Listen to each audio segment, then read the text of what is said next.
Bonjour tout le monde, je viens par cette petite vidéo vous parler d'une des choses que Jésus a fait pour moi. Je vais répondre au challenge lancé par Légendaire MJ et donc je vais expliquer en quelques minutes la façon dont Jésus s'est révélé à moi dans un des domaines de ma vie. Donc je m'appelle Linda, j'ai 24 ans et j'ai donné ma vie au Seigneur assez tôt. J'avais 12 ans quand je me suis fait baptiser, quand j'ai reçu le Seigneur dans ma vie. Et tout se passait très bien. Tout se passait bien, la vie était belle. J'excellais dans mes études. Au niveau scolaire, j'excellais, j'avais de très bons résultats. Et je faisais en quelque sorte la fierté de mes parents. Et j'étais contente en fait. Ça me faisait vraiment plaisir de faire la joie de mes parents de cette façon-là. Et donc le temps est passé et tout se passait bien jusqu'à ce que j'arrive en supérieur, donc jusqu'à ce que j'arrive à l'université. Je pense que ça a été le cas pour beaucoup de jeunes gens. Donc on arrive à l'université, nouvel environnement, nouvelle méthode de travail, nouvelle façon de faire. Et voilà, j'ai eu du mal à m'adapter au début et tout ça. Et donc voilà, ma première année a été une catastrophe. Ça a été une catastrophe, donc j'ai raté tous mes cours. Je pense que j'avais réussi un cours, ouais, j'avais réussi un cours. Et là, premier échec de ma vie, je pleure, je m'effondre. Voilà, c'est la fin du monde, mon cœur est brisé en mille morceaux. Et on passe, je me dis voilà, on recommence, je refais une deuxième première. Et là, je rate encore. Et donc je pleure encore, je pleure. Euh, Et j'avais vraiment mon cœur brisé en fait, j'étais vraiment déprimée, je me sentais mal, je chantais comme si j'avais perdu quelque chose, je sais pas, comme si j'avais perdu un peu ma valeur ou, enfin, voilà, je dis pas que les études faisaient ma valeur, mais j'avais mis les études à une place tellement importante dans ma vie que vu que j'arrêtais pas de rater dans ce domaine-là, ben c'est comme si voilà, je me trouvais vraiment voilà, nulle, sans importance et tout ça. Et après, on pourrait se dire c'est juste des études, il n'y a pas de quoi en faire tout un plat, toute une histoire. Mais ce qui s'est passé, c'est que j'ai compris que le problème était plus profond. En soi, le problème n'était pas que j'avais raté, mais le problème était que j'avais eu l'habitude qu'on soit fier de moi. J'avais eu l'habitude qu'on soit content de moi, de faire les choses bien, parfaitement, qu'on me dise qu'on est fier de moi, etc. Et là, en fait, par ces échecs dans mes études, j'avais vraiment l'impression d'avoir déçu la terre entière.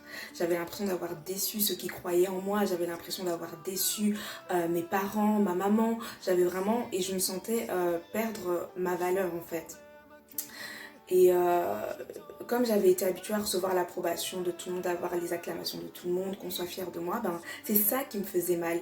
Et je ne me rendais pas compte, mais j'avais plus mal par rapport au regard qu'on pouvait avoir de moi que réellement par rapport à l'échec que j'avais eu dans mes études. Et mon regard sur les choses a changé à partir du moment où j'ai compris que Jésus n'était pas déçu de moi. Qu'en fait, peu importe le nombre de mes échecs, peu importe ce que je pourrais faire, parce qu'à cette période-là aussi, je pense qu'il y avait deux, trois choses que j'avais faites qui avaient déplu aussi à certains membres de ma famille et ça me rendait vraiment mal, ça m'attristait en fait de décevoir les gens. Et je me suis rendu compte qu'en fait Jésus m'aimait, peu importe mes échecs, peu importe les erreurs que je pouvais commettre, que je pourrais commettre dans mon parcours, peu importe ce que je pourrais dire ou faire, l'amour de Dieu pour moi restait le même. L'amour de Dieu pour moi restait inchangé. Et j'ai appris en fait à finalement me regarder au travers des yeux de Dieu. Parce que ce qui s'est passé pendant toute mon enfance et jusqu'à ce que j'arrive en supérieur, c'est que je me regardais au travers des yeux des gens. C'est vrai, ça peut faire plaisir de voir que voilà, on fait la fierté de ses parents, etc. Mais en fait, c'était vraiment devenu excessif pour moi. C'est-à-dire que, voilà, dès que je faisais un truc qui déplaisait, ben ça me faisait tellement mal de décevoir les gens. Alors que ce qui compte, c'est le regard de Dieu pour moi. Le regard de Dieu, le regard du Père que Dieu a pour moi. Et voilà, et c'est ce qui a vraiment changé changé, renouvelé ma façon de voir les choses et qui m'a vraiment aidé à me relever. Et quand j'ai compris l'amour que Dieu avait pour moi, malgré mes échecs, malgré mes erreurs, ça m'a donné la force de persévérer et d'avancer. Et là, j'ai continué dans mes études, j'ai entamé une troisième première et je l'ai réussi. Et après, j'ai avancé dans mes études et j'ai finalement été diplômée d'un bachelier en droit. Et là, je poursuis mes études, je poursuis mon master, mais je me rends compte que vraiment, c'est l'amour de Dieu qui a été ma force en fait. C'est le fait que je me suis réalisé que Dieu m'aimait, que peu importe les échecs que je pouvais avoir, son regard sur moi restait le même et c'est ça qui importe.